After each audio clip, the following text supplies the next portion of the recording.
రెండో పని లేదు. ఒకవేళ వేరే పనులు ఎన్ని పనులు ఉన్నా సరే నీ మీద ఎప్పుడు దృష్టి అలా పెట్టే ఉంటాడు. నీ ఆలోచనలని, నీ తలంపుల్ని, నీ ఆశల్ని, నీ ఇష్టాలని గమనిస్తూ ఉంటాడు, నవ్వుకుంటూ ఉంటాడు. తగిన కాలం మంది ఒకటొకటి మొత్తం నీకు ఇస్తాడు.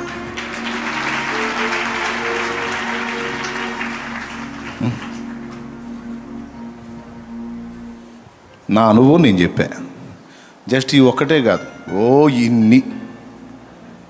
ఇన్ని ఈరోజు కూడా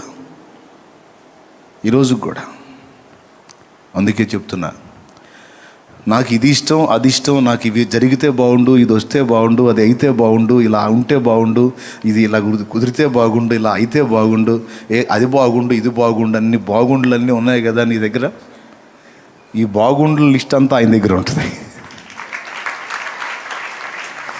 ఆయన దగ్గర ఉంటుంది. చక్కగా అవన్నీ గుర్తుపెట్టేసుకుంటాడు, భద్రం చేసుకుంటాడు.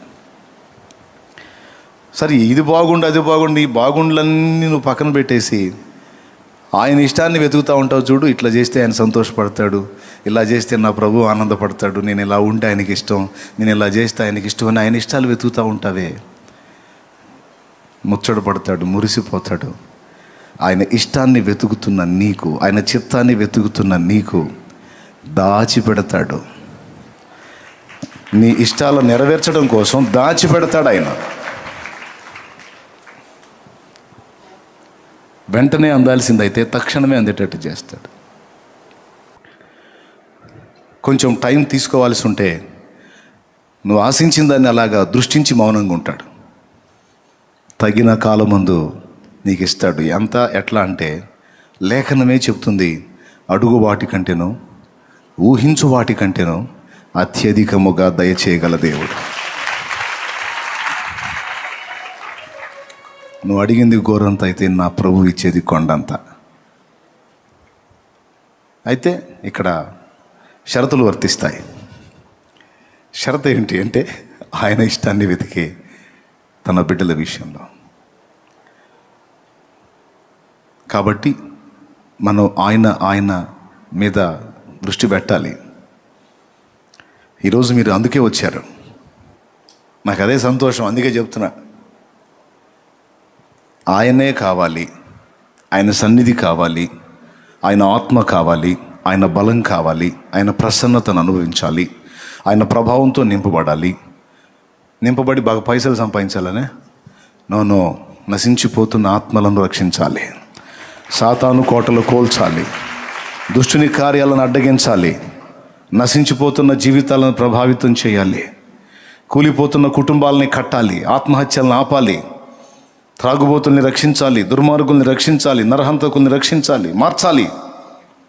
ఆ పాపిష్టి బంధకాల్లోంచి వారిని బయటికి తీసుకొని రావాలి. దానికోసం దేవుడు నన్ను సిద్ధపరచాలి, దేవుని సంతోషపెట్టాలి. నేను క్రమంగా నడుచుకోవాలి, అక్రమంగా నడుచుకున్న వారిని అనేకుల్ని సరిచేసి సక్రమమైన దారిలోకి నేను తేవాలి. అందుకోసం ఆయన శక్తి నాకు కావాలి. గతంలో శక్తి పొందుకున్నాను, కొంతవరకు ప్రయాణం సాగింది. మళ్ళా నాకు అదనపు శక్తి కావాలి. మీకు తెలీదు, ఎప్పటికప్పుడు ఈ స్పర్శ కలిగి ఉండి దేవుని దగ్గర శక్తి పొందుకుంటూ ఉండాలి. మనం యేసు ప్రభు కంటే గొప్పవాళ్ళమా మనం? సేవారంభానికి ముందు రక్షణ బాప్తీసం పొందగానే 40 రోజులు ఊరు వదిలిపెట్టి అడవిలోకి వెళ్ళాడు. చూస్తారా? తెలుసుగా, మీకు అది తెలీదా? మరి దారుణం. సువార్తల్లో ఉంటుంది. ఆయన బాప్తిస్మం పొందినప్పుడు వెంటనే ఒడ్డుకొచ్చి ఏం చేశాడు? ఆత్మచేత అరణ్యమునకు కొనిపోయి ఏం చేశాడు? 40 దినములు అరణ్యములో సంచరించుచు అపవాది చేత శోధింపబడుచుండెను. 40 దినములు అయిపోయిన తర్వాత వాక్యం ఇలా చెప్తుంది. చూడండి వాక్యం ఏం చెబుతుంది. లూకాసు వార్త 4 తీసుకోండి ఒక్కసారి. 13వ వచనం. అపవాది ప్రతి శోధనను ముగించి కొంతకాలము ఆయనను విడిచిపోయెను. గమనించాలి, పూర్తిగా వదిలిపోయెను, పూర్తిగా విడిచిపోయినని కాదు, కొంతకాలము. జీవితాంతం నీకు వదిలిపోయినల్లా కొంతకాలము ఆయనను విడిచిపోయాను. అంటే దాని అర్థం ఏంటి? ప్రభువుని శోధించడానికి వాడు మళ్ళా ఆయనను దర్శించాడు. అయితే ఇక్కడ 40 దినములు ఉపవాస ప్రార్థనలో ప్రభు అరణ్యములో జీవించాడు, లోకానికి వేరుగా, తండ్రికి దగ్గరగా. ఆ టైంలో 40 రోజులు శోధించి తర్వాత ప్రతి శోధనను ముగించి అన్నారు. అక్కడ ప్రతి శోధన అన్న మాట కూడా చూడండి, ఆ మాట అండర్లైన్ చేసుకోండి. అపవాది ప్రతి శోధనను అంటే ఒక రకంగా శోధించాల, ఆయన్ని ఒక రకంగా శోధించాల, రకరకాలుగా శోధించాడు. అంటే వాడి దగ్గర కొన్ని వెరైటీలు ఉన్నాయన్నమాట శోధించడాల్లో, వాడి శోధనల్లో. ఆ వెరైటీలన్నీ ఉపయోగించాడు ఆయన మీద. ప్రతి శోధనలో గెలుపు పొందాడు. మనకి మెట్టుకు 3 కనపడతాయి అక్కడ. రాళ్ళను రొట్టెలుగా చేసుకొని తిను, శిఖరం మీద నుండి దూకు, నా కాలు మొక్కు. ఈ 3 రకాల శోధనలు: శరీరాశ, నేత్రాశ, జీవపు డంబం. ప్రతి విధమైన ప్రతి శోధనను ముగించి కొంతకాలం వదిలిపోయాడు. ఆ తర్వాత వాడు వదిలి వెళ్ళిన తర్వాత రాయబడి ఉంది, అప్పుడు యేసు ఆత్మ బలముతో గలిలయకు తిరిగి వెళ్ళెను. ఆయనను గూర్చిన సమాచారం ఆ ప్రదేశమందంతటా వ్యాపించెను. దేవునికి స్తోత్రం చెప్తావా? గట్టిగా చెప్తావా? మొదటి విషయం అక్కడ అయిపోయింది. స్టార్టింగ్లో ప్రేయర్ చేశాడు, ఆత్మ బలంతో నింపబడ్డాడు. ఇక ఆ తర్వాత అరణ్యపు అనుభవంలోకి ప్రభు వెళ్ళలేదా? ఆ తర్వాత అరణ్యపు అనుభవంలోకి ప్రభు వెళ్ళలేదా అంటే మీరు గమనించాలి, అనేక సార్లు వెళ్ళాడు ఆయన. చెప్పాలంటే ప్రతిరోజు వెళ్ళాడు. చాలా క్రమంగా, క్రమశిక్షణగా ఆ పని చేశాడు ఆయన. ప్రతి దినము ఆయన తండ్రిని కలుసుకున్నాడు. ప్రతిరోజు తండ్రి దగ్గర నుండి సమాచారం పొందాడు. అంతటా ఆయన జన సమూహమును పంపివేసి ప్రార్థించుటకు ఒలీవల కొండకు వెళ్ళెను. ఒకప్పుడు ఆయన ఒంటరిగా ఉండెను, ప్రార్థించుటకు అరణ్యములోనికి వెళ్ళెను. ఇట్లా అనేక వచనాలు లేఖనాల్లో నీకు దొరుకుతాయి. లూకాసు వార్తలో ఎక్కువ పర్యాయాలు యేసు ఏకాంత ప్రార్థన అనుభవాన్ని గురించి రాయబడి ఉంది, చదువుకోండి. యేసు ప్రభువే ఒకసారి ఆత్మబలంతో నింపబడ్డ తర్వాత అంతటితో ఆగకుండా మళ్ళా తండ్రిని సమీపించి కొలత లేకుండా ఆత్మను పొంది ఆ శక్తితోనే ఆయన జీవించి భూమి మీద సజీవుడు మన మానవ శరీరంతో జీవించినంత కాలం మానవాతీతమైనటువంటి కార్యాలు జరిగించిన, మానవులకు సాధ్యం కాని ఒక అసాధారణ జీవితాన్ని జీవించి చూపించిన, ఇదంతా ఎలా సాధ్యమైందంటే దేవుని పరిశుద్ధాత్మ సహాయంతోనే సాధ్యమైంది. ఆయనకి పరిశుద్ధాత్మ సహాయం అవసరం ఏముందన్నయ్య? ఆయనే దేవుడైతే అంటారా? ఫిలిప్పీ పత్రిక 2:5, క్రీస్తు యేసునకు కలిగిన ఈ మనసు మీరును కలిగి ఉండుండి. దేవునితో సమానముగా ఉండుట విడిచిపెట్టకూడని భాగ్యమని ఎంచుకొనలేదు గాని మనుషుల పోలికగా పుట్టి దాసుని స్వరూపమును ధరించుకుని తన్ను తానే రిక్తునిగా చేసుకుని. చూసారా? మనుషుల పోలికగా పుట్టి దాసుని స్వరూపం ధరించుకొని తన్ను తానే రిక్తునిగా చేసుకొనెను. రిక్తుడు అంటే అన్ని కోల్పోయినవాడు. పరలోకం నుండి భూమి మీదకి వచ్చేటప్పుడు ఆయన మహిమతో రాలేదు, ఒక మట్టి మనిషిగానే భూమి మీదకి వచ్చాడు. అది ఆయన గొప్పతనం. మనుషుని దాసుని స్వరూపం ధరించుకున్నాడు, మనుషుని పోలికగా పుట్టాడు. అయితే అక్కడి నుంచి వచ్చింది ఏంటో ఒకటి ఉంది. యేసు ప్రభు మహిమలు తెచ్చుకోలేదు కానీ మట్టి లోకంలో పుట్టినా, దూతల మధ్యలో పుట్టినా, మరెక్కడ పుట్టినా, పుట్టినవాడు దేవుడు గనక ఆ వ్యక్తిత్వం మాత్రం మారలేదు. అర్థమైందా? పరలోకము నుండి దిగి వచ్చింది ఆ వ్యక్తిత్వం, అంతేగాని మహిమలు కాదు. మరి మహిమలు ఎట్లా వచ్చినాయి, ఇన్ని కార్యాలు ఎలా చేశాడు అంటే, నువ్వు నేను ప్రార్థించి ఎలా పొందుతామో అలానే ఆయన కూడా మనవలే సామాన్యుడిగానే తండ్రి యొద్దకు వెళ్ళి ప్రార్థించి పొందాడు. అంతేగాని వస్తా ఒక డజన్ మహిమలు జేబులు వేసుకొని రాలా. చెప్పు, ఇప్పుడు చెప్పు, యేసు సైతము భూమి మీదకి ఉన్నప్పుడు, మనుషుడిగా పుట్టి భూమి మీద జీవించినప్పుడు ఆయనకు సహా పరిశుద్ధాత్మ దేవుని సహాయం అవసరమై ఉంది. పరిశుద్ధాత్మ నడిపింపు అవసరమై ఉంది. దేవుని ఆత్మచేత ఎందరు నడిపించబడుదురో వారు దేవుని కుమారులు అనబడుదురు. దేవుని ఆత్మచేత నడిపించబడ్డాడు. ఆ నడిపింపు కోసం, ఆ బలం కోసం, ఆ శక్తి కోసం నిరంతరం మనమేమో ఎప్పుడో ఆత్మను పొంది ఆ శక్తితో ఇంతకాలం ప్రయాణం చేసి అడుగు పొడుగు దిగజారిపోయి కొడిగట్టుకుపోయి ఆరిపోబోయే టైంలో మేలుకొని మళ్ళీ ఇప్పుడు ఆయన పాదాల దగ్గరికి వచ్చాం. యేసు ఆ వెలితి కలగనీయకుండా ఎప్పటికప్పుడు ఆత్మలో తరిగిపోకుండా పెరిగిపోయి తండ్రి చిత్తమంతా సంపూర్ణంగా నెరవేర్చి సిలువలో సమాప్తమైనదని పలికాడు. దేవునికి స్తోత్రం కలుగునుగాక. హల్లెలూయా. ప్రభువుకే నిరంతరం దేవుని పరిశుద్ధాత్మ శక్తిని సంగ్రహించుకోవటం అవసరమై ఉంటే ఇక నీకు నాకు అక్కర్లేదా? ఈ లోకంలో అందరిలాగా బ్రతకకుండా అందరిలాగా బ్రతికితే సాధారణ జీవితం, అందరికీ విరుద్ధంగా బతికితే అసాధారణ జీవితం. మనల్నేమో అసాధారణ జీవితం జీవించమని పిలిచాడు. అసాధారణ జీవితం జీవించాలంటే మనకు ఎట్లా చేత అయింది? నీళ్ళల్లో బతికే చేప ఒడ్డున ఎట్ట బతికిద్ది? ఒడ్డున బతికే మనిషిని నీళ్ళల్లో వేస్తే ఎట్ట బతుకుతాడు? నీళ్ళల్లో బ్రతికే చేప ఒడ్డును కూడా బతుకుతుంది అంటే దానికి అసాధారణ శక్తి ఏదో లభిస్తుంది. ఒడ్డున బ్రతికే మనిషి నీళ్లలో కూడా బతికున్నాడంటే వానికి అసాధారణ శక్తి ఏదో లభించింది కాబట్టి బతికున్నాడు. అలాగే అందరిలాగానే పుట్టాము, అందరిలాగానే పెరిగాము, అందరిలాగానే బ్రతికాము, అందరిలాంటి అన్ని పరిస్థితులు చూస్తూ ఉన్నాం. కానీ అందరికీ వేరై జీవించాలంటే నీకు నాకు చేతనైద్దా? అసాధ్యం. కానీ అసాధ్యమైన ఆ జీవితాన్ని నేను సాధ్యపరుస్తానుక. ఎట్లా ప్రభువా?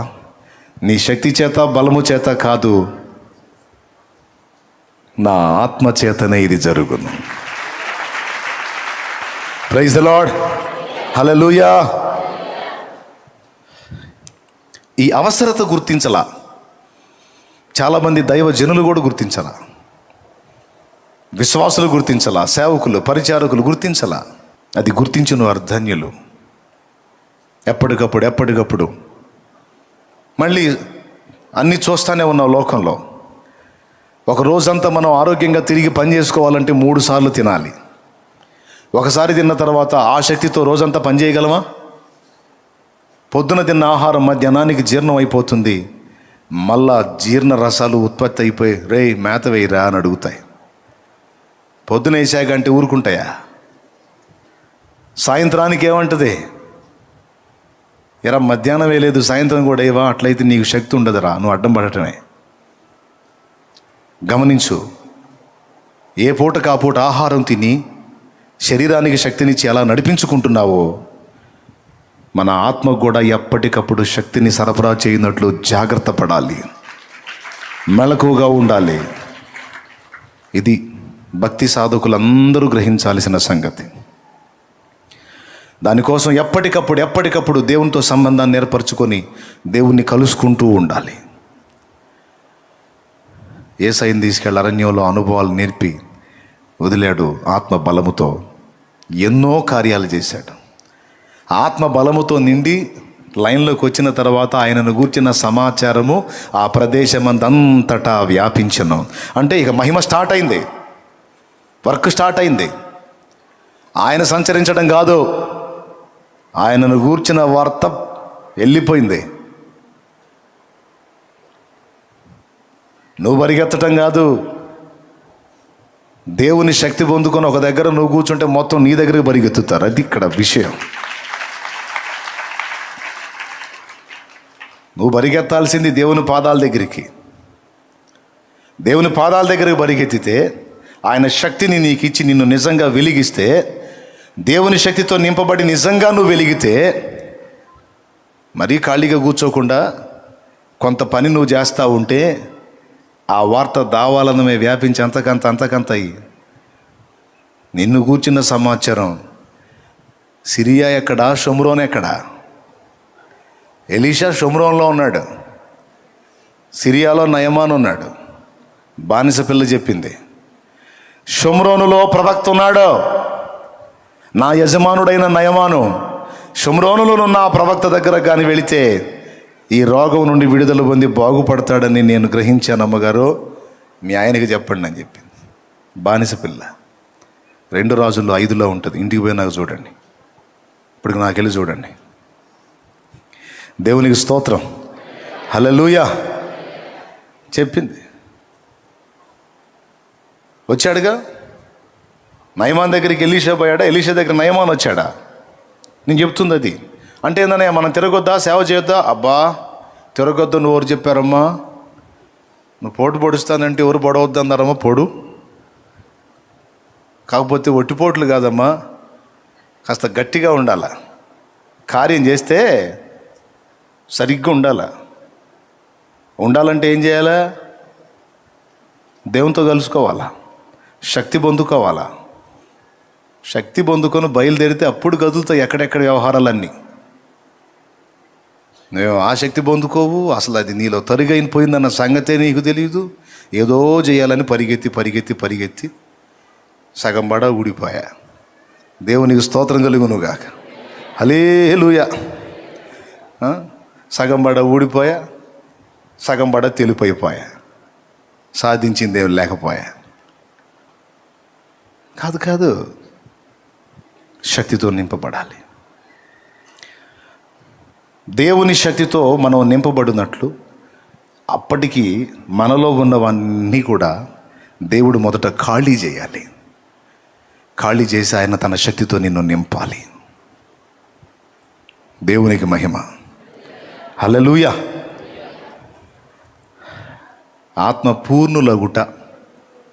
ఆత్మపూర్ణులగుట అనే మాటకి ఓ దైవజనుడు చక్కని ఉదాహరణ చెప్పాడు పెద్ద ఆయన. అలా అద్భుతమైన ఎగ్జాంపుల్. ఒకరోజు ఆత్మపూర్ణులగుట, దేవుడు మనల్ని నింపాలని ఈరోజు ఇక్కడ కూర్చోబెట్టాడు ఆయన శక్తితో, ఆయన ప్రభావంతో. నింపడానికి ముందు కొన్ని ఖాళీ కావాలని మనలో ఎదురు చూస్తాడు ఆయన. మనం ఏం చేస్తామంటే ఎక్కడ సరికా ఎక్కడదక్కడే కలిగి ఉండి శుద్ధీకరణ జరగాల్సిన వాటన్నిటినీ జరగనీయకుండా నింపు ప్రభువా అని రోజు అలవాటుగా పొద్దున్నే ఒక ప్రార్థన చేస్తాం. నీ పరిశుద్ధాత్మ నింపు ప్రభువా, నీకు స్తోత్రం అని అన్ని అంశాలతో పాటు అదొక అంశంగా చేసి లేచి వెళ్ళిపోతాం. ఈ గ్లాసులో మీకు ఏం కనపడుతుంది? సరిగ్గా చెప్పండి. ఎంతవరకు ఉన్నాయి నీళ్ళు? దాదాపు ఇది 5 భాగాలు అయితే 4 భాగాలు నీళ్ళే ఉన్నాయి, లేదా 4 భాగాలు అయితే 3 భాగాలు ఉన్నాయి, 1 భాగం ఖాళీ ఉంది. అవునా?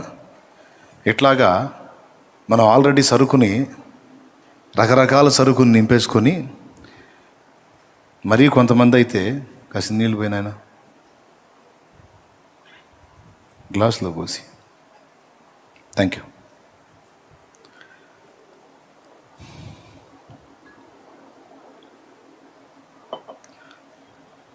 ఇక్కడ దాకా పేకల దాకా లోకపు చెత్తతో నింపుకొని దేవుని ముందు మోకాళ్ళలోని, ప్రభువా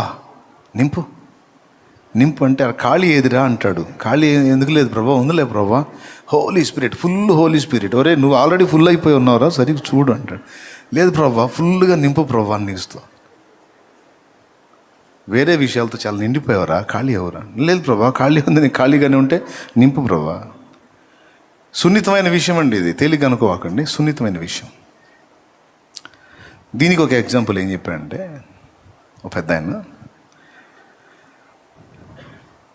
రోజు ఒక ఆయన తన దగ్గరకు వచ్చి,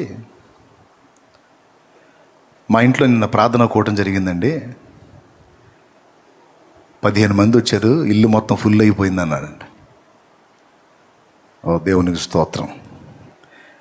మరుసటి వారు మళ్ళా కలిసి, నిన్న మా ఇంట్లో ప్రార్థన జరిగిందండి, 25 మంది వచ్చారు, ఇల్లు ఫుల్ అయిపోయింది అన్నాడంట. మీకేమైనా అర్థమైందా? ఇప్పుడు 15 మంది వచ్చారు అన్నప్పుడు ఇల్లు ఫుల్ అయింది అన్నాడు. మళ్ళీ 25 మంది ఎట్టబట్టారు? సరే వదిలే. 3వ వారం కలిసి, నిన్న మా ఇంట్లో 35 మంది వచ్చారండి, ఇల్లు ఫుల్ అయిపోయింది, భలే ప్రార్థన జరిగింది అన్నాడు. ఏందిరా 15, 25, 35 అని మీ ఇల్లు ఏమైనా రబ్బర్ లాగా సాగుతుందా ఏంది? మీ ఇల్లు ఏమైనా రబ్బర్ లాగా సాగిపోతా ఉందా ఏంది మనుషులు వచ్చే కొద్దీ అని అడిగితే దాందే ఉంది సాధ్యమే అన్నాడు. ఎట్లా సాధ్యం? మొదటిసారి 15 మంది వచ్చినప్పుడు ఇల్లు ఫుల్ అయిందన్నాను, నిజమే. 15 మంది మనుషులతోనూ ఇతర సామాగ్రితోనూ నింపబడి ఉన్నందున మా ఇల్లు ఫుల్గానే ఉంది. మరుసటి వారం 25 మంది వచ్చినప్పుడు ఇంట్లో ఉన్నటువంటి మంచాలు, పరుపులు, వస్త్రాల మూటలు, కొంతమంది మూలలో పేరుస్తూ ఉంటారు సరుకు, ఎక్కడెక్కడ చెత్త అంతా ఒక పక్కన కుప్పేస్తూ ఉంటారు ఇళ్లల్లో. ఒళ్ళువారు స్త్రీలు, మిమ్మల్ని కాదులే, శుభ్రం చేసుకోరు, పేరుస్తూ ఉంటారు అన్నమాట ఏడ సరుకాడ. ఇట్లాంటివన్నీ బయటేసేసాం. అప్పుడు లోపల పెద్ద గదంతా ఖాళీ అయిపోయి 25 మంది పట్టారు. ఇప్పుడు ఇందులో జనం ఉన్నారు, బయట సరుకు ఉంది. ఇల్లు ఫుల్ అయిందా లేదా? ఫస్ట్ 15 మందే ఉన్నారు, ఎక్కడ సామాను అక్కడే ఉంది. ఫుల్ అయిందా లేదా? దేవునికి మహిమ. ఇక మూడో వారం ఆ గదిలో తీసాం, ముందే తీసాం కదా 25 మందికి. ఈ పంచలో కూడా తీసి ఓపెన్ మెల్లాలో పెట్టాం. ఆ మిగిలిన ఆ కొద్ది ఆ గ్యాప్లో మిగిలిన వాళ్ళు పట్టారు. ఇప్పుడు ఇల్లు మొత్తం వ్యక్తులతో నిండిపోయారు, సామాగ్రి మొత్తం బయటికి వెళ్ళిపోయింది. ఇప్పుడు ఇల్లు ఫుల్ అయిందా లేదా? ఇది మన లోపల ఖాళీ కావాల్సినవి కొన్ని ఉన్నాయి.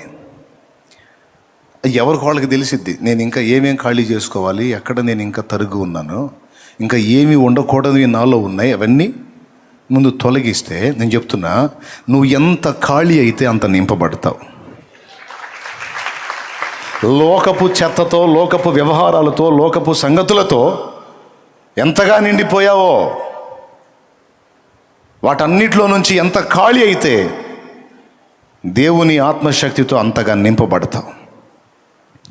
గోధుమ గింజ భూమిలో పడి చావకుండిన ఎడల అది ఒంటిగానే ఉంటుంది, కానీ అది చచ్చిన ఎడల బహుగా, అది ఏ స్థాయిలో నువ్వు గ్యాప్ ఇస్తావో ఆ స్థాయిలోనే దేవుడు నీలో ప్రవహించడం మొదలు పెడతాడు. ఏ స్థాయిలో నువ్వు దేవునికి అందుబాటులోకి వస్తావో ఆ స్థాయిలోనే నిన్ను వాడగలుగుతాడు. నువ్వు కంప్లీట్గా ఖాళీ అయి దేవునికి అప్పగించుకున్నావు అనుకో, కంప్లీట్గా నిన్ను శక్తితో నింపి వాడుకుంటాడు ఆయన. గట్టిగా స్తోత్రం చెప్పండి ఒకసారి. సో దేవుని శక్తిని పొందుకోగోరి మనం వచ్చాము. ఇప్పుడు ఆ శక్తితో నింపబడాలంటే ముందు మనలో ఖాళీ కావాల్సిన ఏంటో కొన్ని మనం చూసుకోవాల్సిన సంగతి ఉంది. పొద్దున కొన్ని చెప్పాను, రాత్రి కొన్ని చెప్పాను. ఇలాగా మనకే చెప్తున్నాడా? బైబిల్లో ఎవరికన్నా జరిగిందా అంటే జరిగింది. మోషేని దేవుడు తన పని కొరకు పిలిచినప్పుడు దాదాపు 40 ఏళ్ల ప్రాయములో ఇశ్రాయేలు జనాంగాన్ని విమోచిద్దామని బయలుదేరాడు మోషే. కానీ అప్పటికి మోషే ఖాళీగా లేడు. దేవుని ఏర్పాటు అతనికి తెలుసు, కానీ దేవుని పరిశుద్ధాత్మ శక్తి, దేవుని అభిషేకం అతని మీదకి ఇంకా రాలా. ఎందుకో తెలుసా? ఐగుప్తీయుల సకల విద్యలతో సరుకంతా నింపుకొని కూర్చున్నాడు. మాటల యందు నేర్పరితనం, ఐగుప్తీయుల సకల విద్యల యందు ప్రావీణ్యత పొంది సరుకంతా నింపుకున్నాడు. ఏ సరుకు? ఇశ్రాయేలీల దేవుడైన యెహోవా ఇచ్చిన సరుకు కాదు, ఐగుప్తు సరుకు. ఐగుప్తు అంటే దేనికి గుర్తు? లోకానికి గుర్తు. లోక సంబంధమైనటువంటి సరుకు అంతటితో నింపబడ్డాడు. ఎన్నేళ్ళు? బాల్యం మొదలుకొని 40 ఏళ్ల ప్రాయం వరకు మోషేలో నింపబడిన సరుకంతా ఐగుప్తు సరికే. స్తోత్రం, హల్లెలూయా. ఆ చివరాఖర్లో తన జన్మ కారణం ఏంటో, తన ఎవరి సంతానమో ఎరిగి వాళ్ళని బానిస శృంఖలాల్లోంచి బయటికి తీసుకొని రావాలనే బాధ్యత తన భుజాల మీద దేవుడు ఉంచాడని ఎరిగి ఈ ఐగుప్తు సరుకంతా ఎక్కడిదక్కడ లోపల పెట్టుకొని తాను ఉన్న ఫలంగా వెళ్ళి వాళ్ళని బయటికి తేవాలని చూశాడు. నేను చెప్పనా? ఆ పని మోషేను చేయనీలా దేవుడు. ఒకవేళ అలాగున మోషే ఆ పనికి వెళ్ళినట్టయితే నేను చెప్పనా, ఐగుప్తులోంచి ఇశ్రాయేలీని బయటికి తేవటం కాదు, మొత్తాన్ని నాశనం చేసి ఆడబెట్టేవాడు.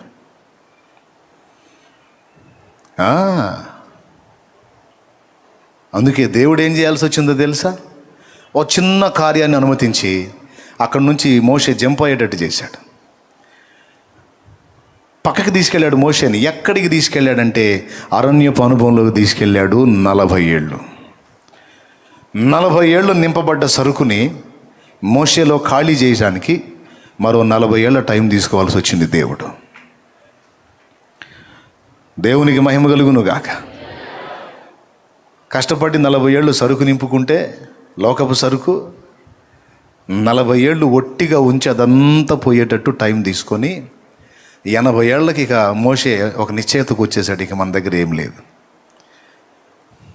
ఐగుప్తీయుల సకల విద్యలలో మాంత్రిక విద్య ఒకటి.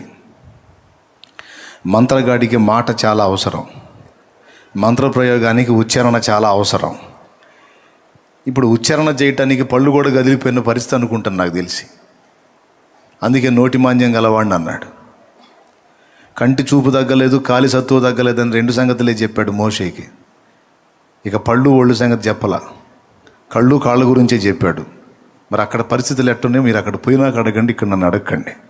దేవునికి స్తోత్రం. గట్టిగా చెప్పాలి ఒకసారి హల్లెలూయా. 120 ఏండ్లు మోషే ఇక కంటి చూపు తగ్గలేదు, కాలి సత్తువ తగ్గలేదు అన్నాడు. ఇక పళ్ళ సంగతి చెప్పాలా మరి? అంటే పళ్ళు వృద్ధాప్యంలో కదిలిపోవటమే కాదు, కొంతమందికి ఏది పడితే తిని పళ్ళు ఖరాబ్ అయిపోయి పటకారా పెట్టి పీకేస్తూ ఉంటారు. కొంతమంది వాళ్ళే దారాలు పెట్టి అయి పెట్టి లాగేసుకొని పళ్ళు తీసేసుకొని ముఖం వాసేసుకొని వచ్చి కనపడుతుంటారు నాకు. ఏంటంటే ప్రార్థన చేయన్నయ్య, ఏం చేసాడు? దారం పెట్టలేక ఊడొచ్చింది కానీ మొత్తం వాసింది, స్వస్థపరచురు. ప్రయోగాలు చేస్తుంటారు. మొత్తానికి ఏ ప్రయోగం చేశాడు ఏం ఓడగొట్టాడు. ఐగుప్తీయుల సకల విద్యలలో మాంత్రిక విద్య ప్రఖ్యాతిగాంచింది. సకల విద్యలు నేర్చుకున్నాడని ఉంది. అంటే అందులో బహుశా మోషేకి మాంత్రిక విద్య కూడా తెలిసి ఉండాలి. ఒకవేళ వాటన్నిటిని ఉపయోగించి తెద్దామనుకుని ఉండొచ్చు, అవన్నీ ఉడకవు. అందుకే దేవుడు తీసుకెళ్ళి మొత్తాన్ని ఖాళీ చేశాడు. చివరికి మండుచున్న పొదలో అగ్ని జ్వాలల నడిమి దేవుడు మోషేకి ప్రత్యక్షమైనప్పుడు మోషే మెంటల్ కండిషన్ ఎలా ఉందో తెలుసా? ఇక నా వల్ల ఏమీ కాదు, ఇక దేవుడు తీసుకుంటే చచ్చిపోవటమే అనే మెట్టుకొచ్చాడు. ఆయనే రాశాడు 90వ కీర్తన, పాడాడు. నరుని ఆయుష్కాలము 70 సంవత్సరములు, అధిక బలమున్న 80 ఏళ్ళు. అంటే ఇంక 80 దాటితే లేదనేగా రాశాడు. అంటే ఆయన కండిషన్, ఆయన మానసిక స్థితి అలాగైపోయింది. 80 ఇంకా దాటితే ఇంక లేదు, వాడున్న ప్రయాసము ఆయాసము దుఃఖమే. 80 దాటితే అంటే ఆ 80కి వచ్చేటప్పటికి మోషే శరీరంలో చాలా మార్పులు జరిగి ఐగుప్తులో 40 ఏళ్ళు పొందిందంతా ఖాళీ అయిపోయి చివరికి చావు కోసం ఎదురు చూస్తున్న కండిషన్లో ఉన్నాడు. ఖాళీ అయిపోయాడు. అందుకే దేవుడు పిలిచిన, నేను శక్తివంతుడిగా ఉన్నప్పుడు నన్ను నువ్వు పిలవనైతివి, అంతా అయిపోయి ఇక సావుకు ఊరు రమ్మంటుంది, కాడు రమ్మంటుంది, ఊరు బొమ్మంటుంది అన్న కండిషన్లో ఉన్నప్పుడు ఇప్పుడు పిలుస్తా ఏం పనికి వస్తానయ్యా అని 4 సార్లు అడ్డు తగిలాడు. దేవుడు ఏమన్నాడో తెలుసా? ఈ 40 ఏళ్ళు నిన్ను ఖాళీ చేశానయ్యా, ఇప్పుడు ఖాళీ అయిపోయావు, ఇక ఇప్పుడు ఏది చేయాలన్నా నీకు దిక్కు లేదు, నా మీద ఆధారపడటమే. పూర్తిగా నీవు నా మీద ఆధారపడినంతగా నిన్ను సిద్ధపరచుకున్నాను. ఇప్పుడు ప్రతి విషయంలో నీకు నా వైపే చూస్తావు. ఇక నాకు కావాల్సింది అది. ఇక అక్కడి నుంచి అయిపోయింది నా జీవితం అన్నకాడి నుంచి మరో 40 ఏళ్ళు పొడిగించి తను చేయాలనుకున్న సేవ అంతా 40 ఏళ్లలో చేసి మోషేని తీసుకున్నాడు, చేయించి 40 ఏళ్ళు. ఫస్ట్ ఏం చేశాడు? దేవుని శక్తితో మోషేని నింపక మునుపు మోషేని ఏం పని చేశాడు? మోషేలో అన్నిటినీ దొళ్ళగొట్టే పని చేశాడు, ఖాళీ చేసే పని చేశాడు 40 ఏళ్ళు. ఈరోజు చెప్తున్నాను, చాలామంది కొంతమంది నేను వాడబడట్లేదు, నన్ను దేవుడు ఎందుకో అన్ని విషయాల్లో సరిగా వాడుకోవట్లేదు, కొంతమంది దైవజనులు వాపోతూ ఉంటారు. చింతపడొద్దు, దేవుడు నిన్ను ఖాళీ చేస్తున్నాడు. ఒకవేళ దేవుడు ఖాళీ చేయటం పని సంపూర్తి అయిన తర్వాత రెండో పని స్టార్ట్ అయింది. ఖాళీ చేసిన దేవుడే తిరిగి అతని శక్తితో నింపటం మొదలు పెడతాడు. మొదట ఖాళీ చేస్తాడు, తర్వాత నింపుతాడు, నింపిన తర్వాత పంపుతాడు. అప్పుడు వాడబడతావు నువ్వు బలంగా. ఇస్తాడు అవకాశం, ఇస్తాడు. సేవకులకు చెప్తున్నాను, చాలామంది దైవజనులు ఉన్నారు కనుక విశ్వాసులకు కూడా చెప్తున్నాను, దేవుని శక్తి మనలో నింపబడాలని వచ్చి కూర్చున్నాం కదా, దానికి ముందు నువ్వు ఖాళీ కావాలి. లోకపు చెత్త నీలో చాలా పెరిగిపోయింది, అది గుర్తుపట్టి దాన్ని అంతటిని నువ్వు తొలగించుకునే విధంగా సిద్ధపడాలి అని దేవుడు అడుగుతున్నాడు. ఒకసారి గలతీ పత్రిక మీరు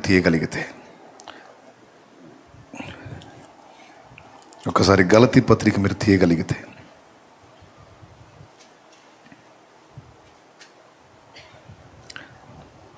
మొదటి అధ్యాయము 15-16-17 వచనాలు చూడు. అయినను తల్లి గర్భమునందు పడినది మొదలుకొని నన్ను ప్రత్యేకపరిచి తన కృపచేత నన్ను పిలిచిన దేవుడు నేను అన్యజనులలో తన కుమారుని ప్రకటింపవలనని ఆయనను నా యందు బయలుపరపను అనుగ్రహించినప్పుడు మనుష్య మాత్రులతో నేను సంప్రదింపలేదు. నాకంటే ముందుగా అపోస్తలులైన వారి యొద్దకు యెరూషలేమునకైనను వెళ్ళలేను గాని వెంటనే అరేబియా దేశంలోనికి వెళ్ళి తిని పిమ్మట దమస్కు పట్టణమునకు తిరిగి వచ్చి తిని. దేవునికి స్తోత్రం కలుగును గాక. హల్లెలూయా. తర్వాత అటుపైన 3 సంవత్సరములైన తరువాత కేఫాను పరిచయం చేసుకొనవలనని యెరూషలేమునకు వచ్చి అతనితో కూడా 15 దినములుంటిని. చూడండి, పౌలు పిలువబడినప్పుడు, పౌలు దేవుని దర్శనం పొందిన తరువాత, దేవుని పిలుపు అందుకున్నప్పుడు వెంటనే అతను ఎక్కడికి తీసుకెళ్ళబడ్డాడో చెప్పాడు. అరేబియా దేశమునకు కొనిపోబడ్డాను అన్నాడు. అరేబియా దేశం కొనిపోబడ్డ తరువాత తిరిగి వచ్చిన తరువాత మరో 3 సంవత్సరాలు గడిచిన తరువాత కేఫాను కలుసుకున్నాడు. దేవునికి మహిమ. అంటే దేవ దర్శనం పొందుకున్న తర్వాత, దైవ ప్రత్యక్షత పొందుకున్నాక, దేవుని వాక్కు పొందుకున్నాక వెంటనే వెళ్ళి అపోస్తలుని కలుసుకొని వెంటనే సేవలోకి హడావుడి కాలేదు. కానీ ముందు అక్కడి నుంచి అరేబియా దేశంలోకి వెళ్ళాడు. ఆ తర్వాత వచ్చి 3 ఏళ్ళు ఎవరిని కలుసుకోవాలా. అంటే టోటల్గా పౌలు దర్శింపబడిన తరువాత 3 నుంచి 3.5 సంవత్సరం లేక 4 సంవత్సరాల పాటు ఇంచుమించు మెయిన్ లీడర్స్ని ఎవరిని కూడా అతను టచ్ అవ్వలేదు. దాదాపు అతను చెప్పిన మాటను బట్టి చెప్తున్నాను. ఆ తర్వాత వెళ్ళాడు. ఈ 3.5 లేక 4 సంవత్సరాల కాలం ముఖ్య నాయకుల్ని కలుసుకోకుండా పౌలు ఏం చేశాడు?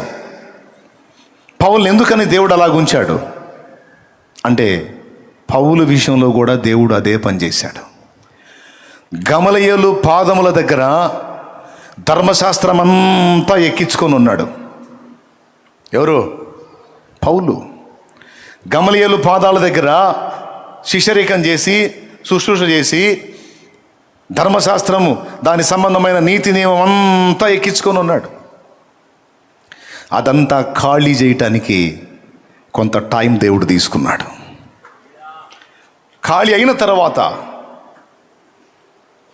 దేవుడు తన ప్రభావంతో, తన శక్తితో నింపి పౌలుని అద్భుతంగా వాడుకున్నాడు. ఎంత అంటే 1 కొరింథీ 3లో పౌలే చెప్తాడు, మహనీయుడు, నేర్పరి అయిన శిల్పకారుని వలె. నేర్పరి అయిన శిల్పకారుడు, మంచి పనితనం కలిగిన శిల్పకారుడు ఎలాగో నన్ను అలాగ చేశాడు సంఘపు పునాదుల విషయంలో నా దేవుడు అన్నాడు. దేవుడు తన శక్తిని, తన అభిషేకాన్ని, తన ప్రభావాన్ని ఒక వ్యక్తికి ఇవ్వక మునుపు ఆ వ్యక్తిలో లోక సంబంధమైన వాటన్నిటినీ దుళ్ళగొట్టుట లేదా తొలగించుట, వెళ్ళగొట్టుట అనే కార్యం తప్పనిసరిగా చేస్తాడు. మోషే జీవితంలో మనం ఇది చూస్తాం, పౌలు జీవితంలో చూస్తాం. మోషే దేవుని పరిశుద్ధాత్మ కలిగిన వాడు, ఆయన శక్తి కలిగిన వాడు, నీకు తెలుసా? ఎప్పుడు పొందుకున్నాడు? అరణ్యపు అనుభవంలో 40 ఏళ్ళు మొత్తం లోపల ఉన్నాయని ఖాళీ అయిపోయిన తర్వాత దేవుడి శక్తిని నింపి పంపించాడు ఐగుప్తుకి. విచిత్రం చూడండి, ఐగుప్తులో నుంచి బయటకు వచ్చాడు మోషే. ఐగుప్తులోంచి బయటకు వచ్చాడు, మిథ్యానుకు వచ్చాడు. జాగ్రత్తగా వినండి ఒక్క ముక్క. ఐగుప్తులో నుండి మోషే మిథ్యానుకు వచ్చాడు. ఇప్పుడు ఆయన ఐగుప్తులో ఉన్నాడా, పక్కకు వచ్చాడా? నోరు తెరిచి చెప్పండి. వచ్చాడా? విచిత్రం చెప్పనా? ఐగుప్తులో నుంచి అయితే పక్కకు వచ్చాడు, కానీ ఆయనలో ఐగుప్తు అలానే ఉంది. అర్థమైందా? ఐగుప్తు దేశంలో నుండి పక్కకు వచ్చాడు, కానీ ఐగుప్తు తాలూకు వ్యవహారం అంతా మోషేలోనే ఉంది. దాన్ని మోషేలో నుంచి ఖాళీ చేసి, ఉదాహరణకి ఐగుప్తాన్ని తీసేయి, లోకం అని పెట్టుకో. అక్కడ లోకంలో నుంచి మనల్ని ప్రత్యేకపరిచాడు. ఇప్పుడు మనం లోకంలో నుంచి వేరుపరచబడ్డాం, కానీ మనలో ఉన్న లోకం ఇంకా వేరు కావాల్సి ఉంది. మోషేని ఏం చేశాడు తెలుసా? ఐగుప్తులోంచి బయటికి తెచ్చాడు. మోషేలో ఉన్న ఐగుప్తును బయటికి తీశాడు. తర్వాత తన శక్తిని నింపి మళ్ళీ ఐగుప్తులోకే పంపించాడు. లోకంలోంచి మనల్ని వేరు చేశాడు. మనలో ఉన్న లోకాన్ని తొలగిస్తాడు. మనలో తన ఆత్మశక్తిని నింపుతాడు, తన వాక్కును నింపుతాడు. నింపి మళ్ళీ మనల్ని లోకంలోకి పంపిస్తాడు. అది దేవుని పద్ధతి. కొంతమంది ఏం చేస్తారు?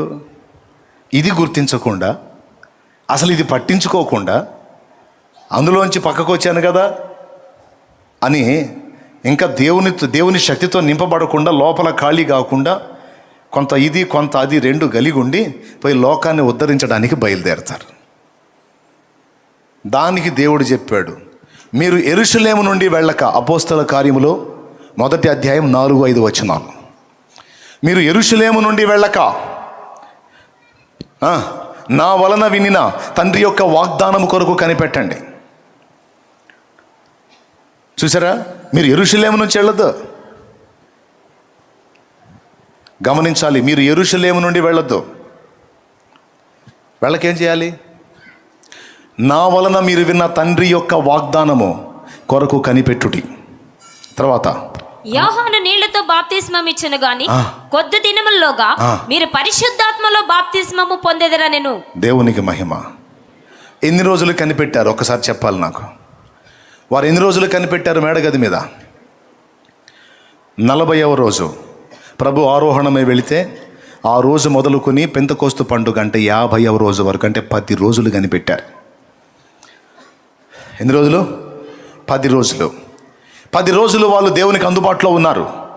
దేవా, ఇంకా మాలో ఏం ఖాళీ కావాలో అదంతా ఖాళీ చేయి, మమ్మల్ని శుద్ధి చేయి, మాకు నీ ఆత్మను ప్రసాదించు, మాకు నీ శక్తిని నింపు. నువ్వు శక్తిని ఇవ్వకపోతే లోకంలోకి వెళ్ళి నీ నామాన్ని మహింపరచలేం అని కూర్చున్నారు. కూర్చున్నప్పుడు 10వ రోజు ఏం జరిగింది? అగ్ని నాలుకల వలె విభాగింపబడి వారందరి మీద వ్రాలాడు. ఒక మాట చెప్పండి, యేసు ప్రభు మీదికి పరిశుద్ధాత్మ వచ్చినప్పుడు ఎలా వచ్చాడు? పెద్దగా చెప్పాలి, పావురాకారంతో వచ్చాడు. మరి వీళ్ళ మీద కూడా పావురాకారంతో రావాలి కదా. మరి వీళ్ళ మీదకి అగ్ని రూపంలో ఎందుకు వచ్చాడు? అగ్ని 2 కార్యములు జరిగిస్తుంది, గుర్తుపెట్టుకోండి. అగ్ని 2 కార్యాలు. 1 చెత్తను కాల్చి వేస్తుంది, 2 శక్తిని పుట్టిస్తుంది అగ్ని. హల్లెలూయా, హల్లెలూయా. అది రహస్యం. 2 జరగాల అపోస్తలలో. యేసయ్య మీదకి అగ్నిలాగా అవసరం లేదు, ఆల్రెడీ పరిశుద్ధుడు, ఏ పాపము లేని పరిశుద్ధుడు, పాపులందరికీ రక్షణకర్త, విమోచకుడు, దారి. అగ్ని అంత పవిత్రుడు, అందుకే పావురాకారంతో వచ్చాడు. పరిశుద్ధతకు, పరిశుద్ధాత్మకు గుర్తు పావురం. తెలుసా మీకు? పావురాకారంతో వచ్చాడు. కానీ అపోస్తలుల మీదకి అగ్ని రూపంలో దిగొచ్చాడు. 2 కారణాలు. వారిలో దహించబడాల్సింది ఉంది, శక్తి కావాల్సింది కూడా ఉంది. అగ్ని ద్వారా ఈ 2 జరుగుతాయి కనుక అగ్ని రూపుగా వచ్చి వాళ్ళని దహించాల్సినంత మట్టుకు దహించి వారికి ఇక శక్తినిచ్చి ఇప్పుడు బదండి అన్నాడు. గట్టిగా దేవుని మహిమపరచు. ప్రభువుకే మహిమ, ప్రభువుకే మహిమ. హల్లెలూయా, హల్లెలూయా, హల్లెలూయా. అది ఇప్పుడు నేను మొదట తీసుకున్న మాటలన్నిటికీ ఇక్కడ ఒక ముగింపు. దీన్ని బట్టి ఏమర్థమవుతుంది? దేవుడు 2 పనులు మనలో జరిగించాలి. కాల్చివేయాల్సిన వాటిని కాల్చివేయాలి, కలిగించాల్సిన శక్తిని ఆయనే కలిగించాలి. మనకు అగ్నిలో బాప్తిస్మం ఇవ్వాలి, ఆత్మబలంతో నింపాలి. ఇవి జరగాలి. అప్పుడు ఏం జరిగిద్ది అంటే, శుద్ధీకరణ పొందారు, శక్తితో నింపబడ్డారు, పెద్ద చాకిరి చేయలే. ఈరోజు గిలగిల కొట్టుకొని 3000 ప్రసంగాలు చేస్తే ఒకడు సరిగ్గా మారట్లా. ఆ మారినోడు 24 వంకర్లు తిరుగుతున్నాడు ఆత్మీయ జీవితంలో. పెద్ద చాకిరి చేయాల, ఒక్క పావు గంట కూడా లేదా ప్రసంగం. పేతురు చేసిన ప్రసంగం కొడితే ఒక్కే దెబ్బ 3000 మంది వరుస పెట్టి, నాకు తెలిసి బాప్తీసం ఇయ్యలేక చచ్చుంటారు. అప్పుడు దేవునికి స్తోత్రం కలుగును గాక. ఉన్న రహస్యం అంతా ఇక్కడ ఉంది. అది నేను మొత్తుకుంటుంది. ఎన్నిసార్లు చెప్పినా మొత్తుకొని చెప్తుంది. అది ఉన్న ఆయన దగ్గర పట్టుకోకుండా, కరెక్ట్గా ఆయన దగ్గర శక్తి పొందుకోకుండా, పట్టుకోవాల్సిన పాదాలు పట్టుకోకుండా, పొందాల్సిన విధంగా శక్తి పొంది విజృంభించకుండా, అది నిర్లక్ష్యం చేసి నువ్వు ఎంత పరిగెత్తి ఏం సాధిస్తావు? ఏం చేయగలిగావు? ఎంత మాత్రం సాధించావు చెప్పు నాకు.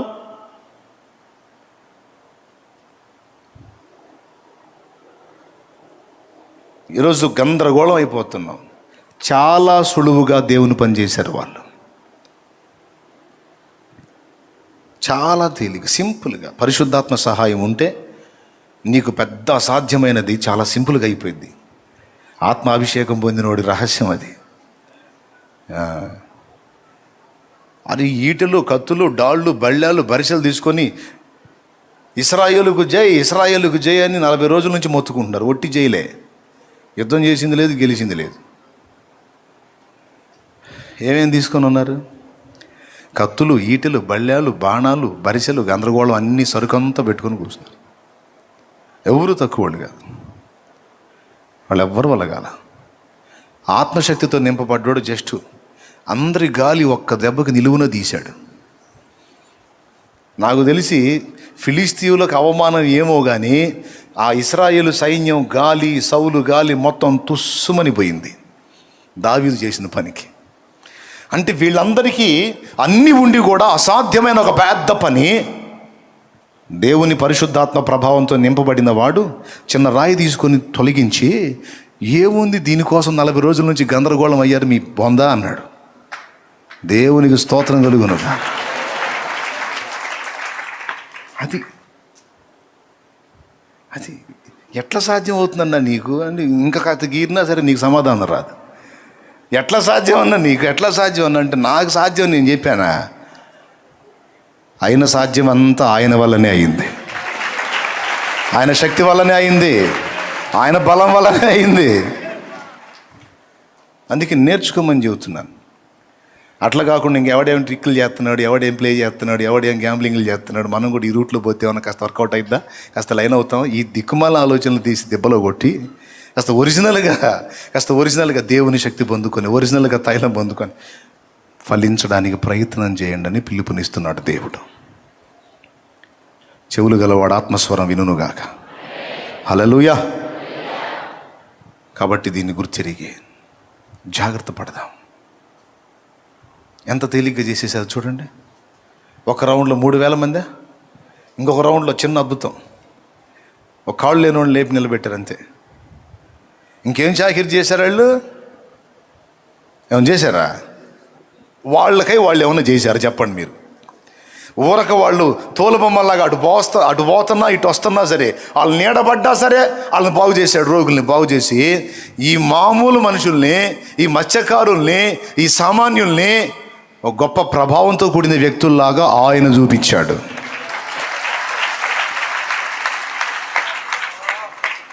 ఆయన చూపించాడు. చూపిస్తే అప్పటిదాకా అసలు ఎవరు పట్టించుకోలేదు. ఆ తర్వాత వీళ్ళు పోతుంటే పేతురు గారు ఇదిగో మిమ్మల్ని ఆపమండి, మీ దారిని మీరు పోండి, అసలు మిమ్మల్ని ఆపం మేము, జస్ట్ మీ నీడ పడితే చాలండి, రోడ్డు పక్కన మంచాలు వేసుకుంటామండి.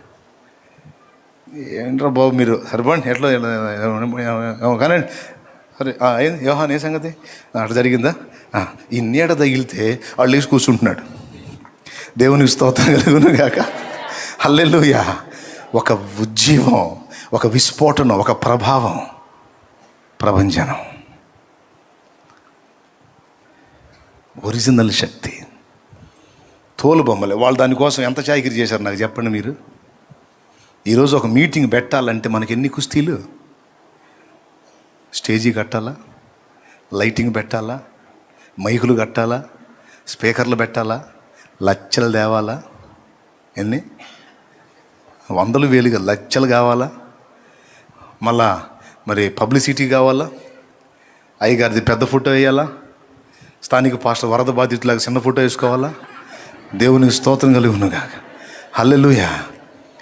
మరి అంతే కదా, అంత హడావుడి గందరగోళం చేయాలా? ఇంతసేటు చేసి ఇంత గందరగోళం చేసి 3 రోజులు గోలగోలు చేస్తే ఎంతమంది కదిలించబడ్డారబ్బాయి అంటే అది వేళ్ల మీద లెక్కేయచ్చు. వాళ్ళకి మైక్ గొట్టాలు లేవు, స్పీకర్ బాక్సులు లేవు, బ్రాండెడ్ స్పీకర్లు లేవు, ఏమండి ఫారెన్ స్పీకర్లు లేవు, ఇప్పటికీ నాకు అర్థం కాదు. ఆ పేతురు మాట్లాడితే అన్ని వేల మందికి ఎట్టిన పడిందో నాకు అర్థం కావట్లా. ఎట్లని పడి ఉంటుంది అంటారు మీరు చెప్పండి ఒకసారి. ఏ సౌండ్ సిస్టమ్ లేకుండా 3000 మంది ప్రజలకు వాక్యం అందించటం సాధ్యమా? ఎప్పుడు రాలేదా మీకు ఈ డౌట్? వచ్చిందా? ఏం సమాధానం వెతికారు దానికి? నేను చెప్పనా?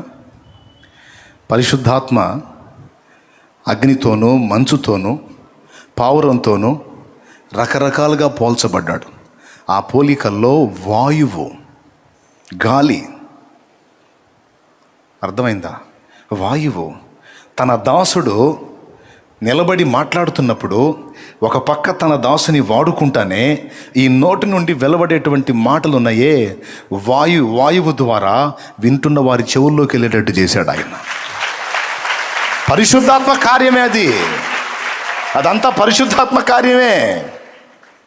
నువ్వు కావాలంటే చూడు, గాలి వాళ్ళకి నిలబడి మాట్లాడు, సౌండ్ సిస్టమ్ లేకుండా అందరికి వెళ్ళిపోయింది మాటలు. ఏం విజయ్ పోదా, ట్రై చేయి. దేవునికి మహిమ. మరి ఏ వాళ్ళు నిలబడి మాట్లాడితే ఆ ఎన్నాళ్ళ చెవుల్లోకి వెళ్ళిందో, ఎంత వెళ్ళినా వాళ్ళకి నిలబడి ఎంత మాట్లాడినా అన్ని వేల మందికే. యేసయ్య మాట్లాడినప్పుడు అన్ని వేల మంది విన్నారు. ఏ స్పీకర్లో ఉన్నాయండి? ఏ సౌండ్ సిస్టమ్ ఉంది? ఈరోజు 100 మంది చర్చికి కాస్ట్లీ స్పీకర్లే లక్షలు ఉండేదేమో 100 మందికేమో అంత కాస్ట్లీ.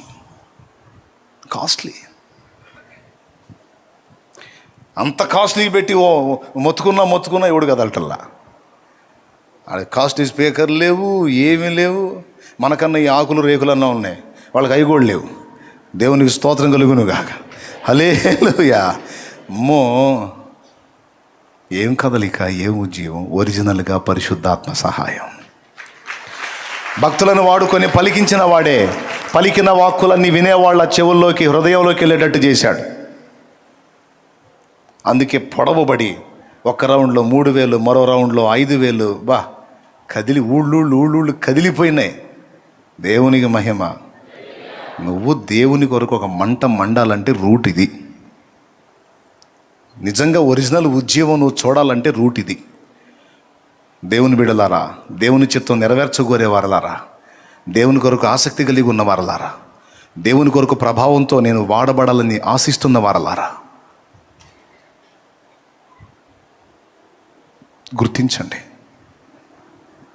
పరిశుద్ధాత్మ ప్రభావంతో వచ్చి ఒక విత్తనం వేసి వెళ్ళాడు అంతే. తోమా జస్ట్ ఒక అగ్ని అట్లా రాజేశాడు, ఎప్పటికీ మండుతానే ఉంది. చూడండి, దాన్ని ఆర్పటం ఎవ్వడి వల్ల కాల. మతోన్మాద శక్తులు ఈరోజు కొత్త కాదు.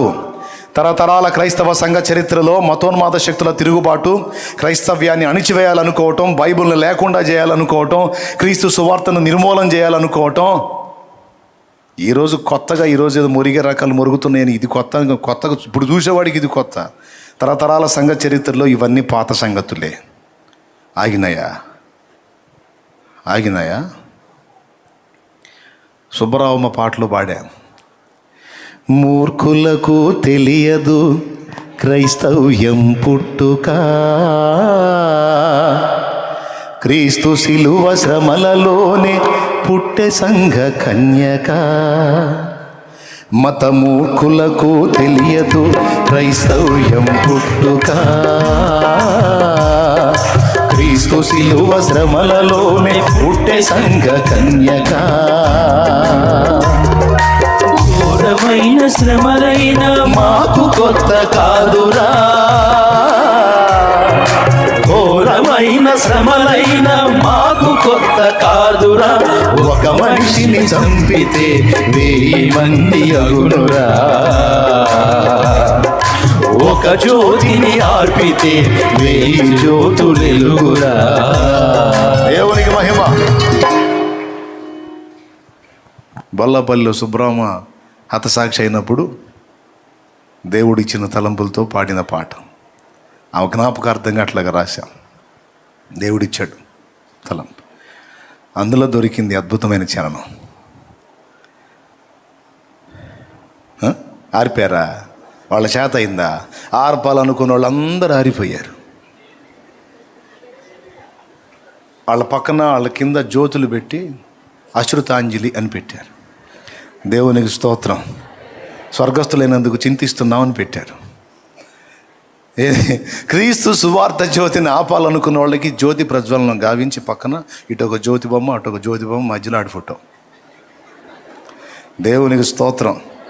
అర్థం కాలేదా?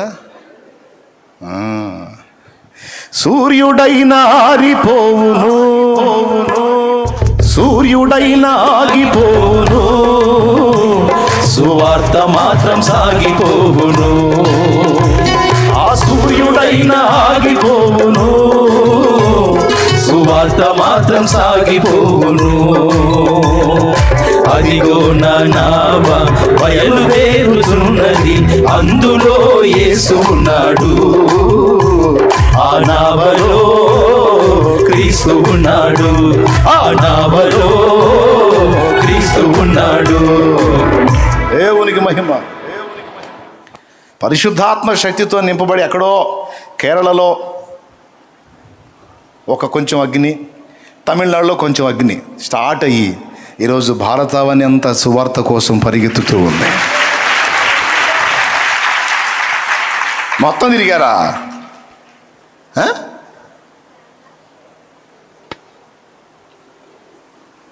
ఈరోజు మన అంతర్జాతీయ ప్రసంగికులు ఎంతమాత్రం ప్రభావితం చేశారండి. ఫారిన్ కంట్రీకి పోయినా అక్కడ ఉన్న తెలుగు వాళ్ళకి చెప్పుకుని రావటమేగా ఆల్రెడీ విశ్వాసులకి. ఊరికి తెలీదు, ఊరి చెవులో పెడతారు క్యాబేజీలు క్యాలీఫ్లవర్లో. దేవునికి స్తోత్రం కలుగునుగా. హల్లెలూయా. అన్నీ తెలుసు, ఒరిజినల్గా చేయాలి దేవుని పని. అది నేను మొత్తుకుంటుంది. చెప్పు, పర్వాలేదు, ఎక్కడున్న వాళ్ళని బలపరచు, ఇబ్బంది లేదులే. విదేశాలకు వెళ్ళి ఎంతమందిని విదేశీయుల్ని రక్షణలోకి నడిపించావు, ఎంతమందిని ప్రభావితం చేశావు. ముందు స్వదేశంలో చాలామంది ఆత్మలు నశించిపోతున్నారు, వీళ్ళ మీద దృష్టి పెట్టాలి. ప్రభు సెలవైతే విదేశాలకు కూడా వెళ్ళాలి. భారతదేశం నుండే ఇతర దేశాలకు కూడా సువార్త వెళ్ళాలి, సత్యం వెళ్ళాలి, ఉజ్జీవం వెళ్ళాలి. ప్రార్థన చేయాలి మనం. ఓకే, ఇంకా చాలులే, నేను అసలుకే మాట మీద నిలబడదాం అనుకుంటున్నా ఈరోజు. దేవునికి మహిమ. రండి, దేవుని పాదాలు పట్టుకుందాం, కాల్చమని అడుగుదాం. కాల్చమని అడుగుదాం. అగ్ని దిగిరా, నన్ను కాల్చమని అడుగుదాం. ఖాళీ చేయమని అడుగుదాం. శక్తి నిమ్మని అడుగుదాం. బలమిమ్మని అడుగుదాం. జీవాన్ని నింపమని అడుగుదాం. ప్రభావంతో నింపమని అడుగుదాం. పరిగెత్తి పరిగెత్తి పరిగెత్తి ఒక చిన్న జోక్ చెప్తా.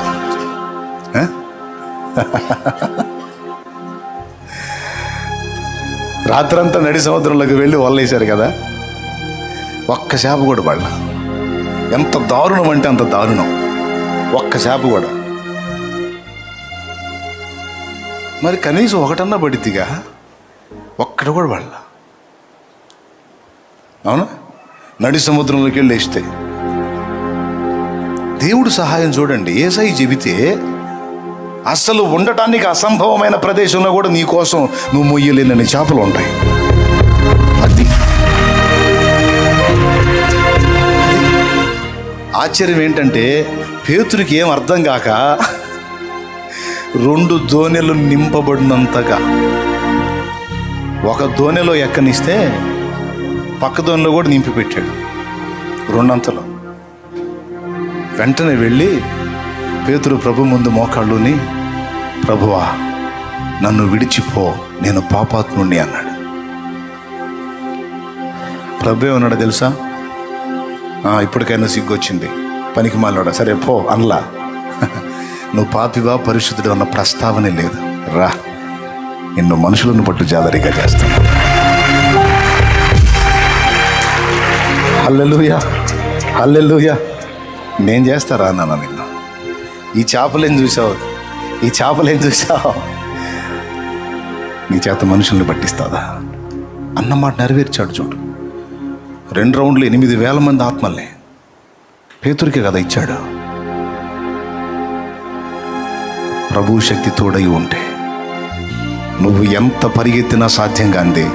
నువ్వు కూర్చున్న దగ్గర కూర్చొని అయ్యా అంటే చాలు, మొత్తం అదే పరిగెత్తుకుంటా వచ్చింది నీ కాళ్ళ దగ్గర. యేసు నామములో హల్లెలూయా, హల్లెలూయా. దేవుని సంబంధమైనటువంటి శక్తితో నింపబడి దేవుని పాదాల దగ్గర పెనుగులాటం నేర్చుకుంటే అది దేవుని ఆత్మల సంబంధమైన విషయమే కాదు, నీ భౌతికమైనవైనా సరే సమస్తం కూడా పరిగెత్తుతాయి నీ దగ్గరికి. అవి యేసు నామములో ఇది గుర్తించి జాగ్రత్త పడి దేవుని దగ్గర అన్ని సరి చేసుకొని మళ్ళుకో దేవుని వైపు. కృప మనకు తోడై ఉండును గాక.